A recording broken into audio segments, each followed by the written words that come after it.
இந்த காலத்தில் பசங்கள்லாம் அம்மாட்ட வந்து ஐ லவ் யூன்னு சொல்லுதா இல்லையா?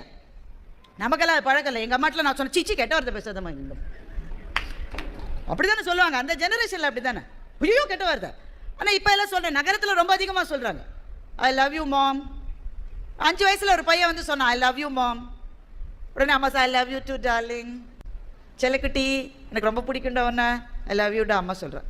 12 வயசில் பையன் வந்து அம்மாட்ட சொன்னான் மாம் ஐ லவ் யூ மாம். என்கிட்ட காசு இல்லை, கேட்காத, நிச்சயமாகவே தரமாட்டேன்.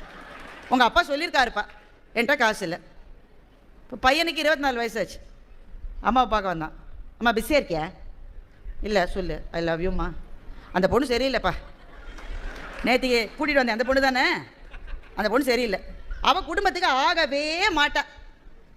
இப்போ பையனுக்கு 32 வயசாச்சு. அம்மாவை பார்க்க வந்திருக்கான். ரொம்ப நேரம் அப்படியே உட்காந்துருந்தான். ஐ லவ் யூம்மா. நான் தான் அப்போவே சொன்னேன் அந்த பொண்ணு விளங்க மாட்டா, குடும்பத்துக்கு ஆக மாட்டான்னு சொன்னேன். நீ கேட்டியா? நீ இப்போ பையனுக்கு 40 வயசாயிருச்சு, 45 வயசாயிருச்சு. அம்மாவுக்கு நிறைய அதிக வயசு. பையன் அம்மாவை பார்க்க வரான். அம்மா ஐ லவ் யூம்மா. நான் எதுலையுமே கையெழுத்து போட மாட்டேன்ப்பா, உங்கள் அப்பா போகும்போது சொல்லிட்டு போயிருக்கார்.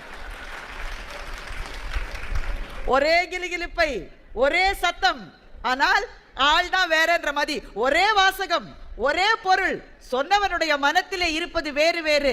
நமக்கு என்ன இந்த கதையிலிருந்து புரிந்து கொள்ள வேண்டிய கதைக்குள் இருக்கிற கதை என்றால், பிள்ளைகள் நமக்கு உயிரானவர்கள், நம்முடைய ஆன்மாவின் ராகங்கள் அவர்கள்தான், நம்முடைய சுவாசமும் அவர்கள்தான்.